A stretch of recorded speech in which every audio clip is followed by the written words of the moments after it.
Hi, everyone. So just a few moments ago, you had a chance to hear a sobering yet urgent discussion between Chase and Danny about how food security isn't just a matter of humanitarian aid, but a national security issue. And let me tell you why that's really important to me. Decades ago, in a world without the United Nations, my grandfather was the oldest of 6 children in a country torn by war, poverty, and hunger. By the time he turned 13, all of his younger siblings had passed away from preventable causes, including famine. That same year, he was forced to serve as a child soldier during a brutal civil war. And yet for him, this was the first time in his life that he had access to basic necessities, such as food. And it was that very reason that drove so many of his peers to willingly stay in the conflict.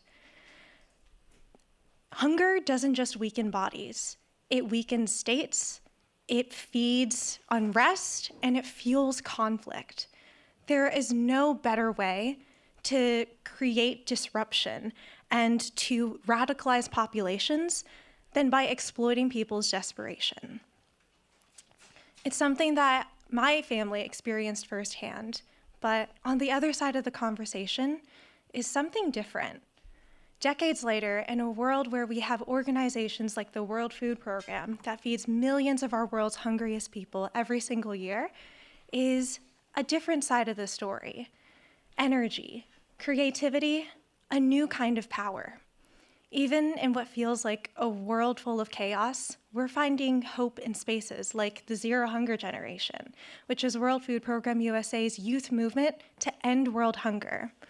All across the United States, over 1,000 young people have already signed up to use their time, voices, and networks to make a zero hunger future possible.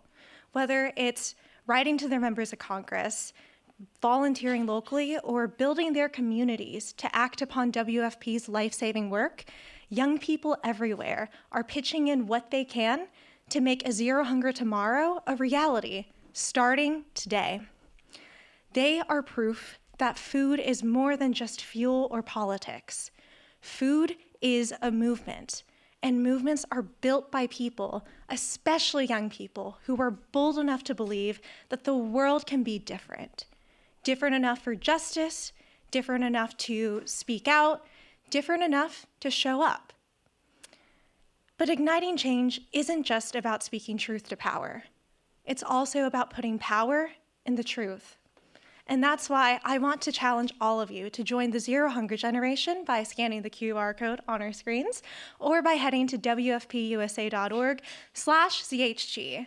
And the second you join, you'll be able to gain leadership experience, earn points for each hunger fighting action that you take, and be a part of a larger movement where you can track your progress for zero hunger in real time on our platforms.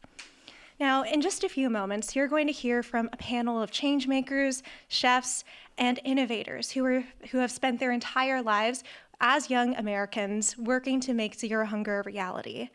And as you hear from them, I want to challenge each and every one of you, but especially our young audience members.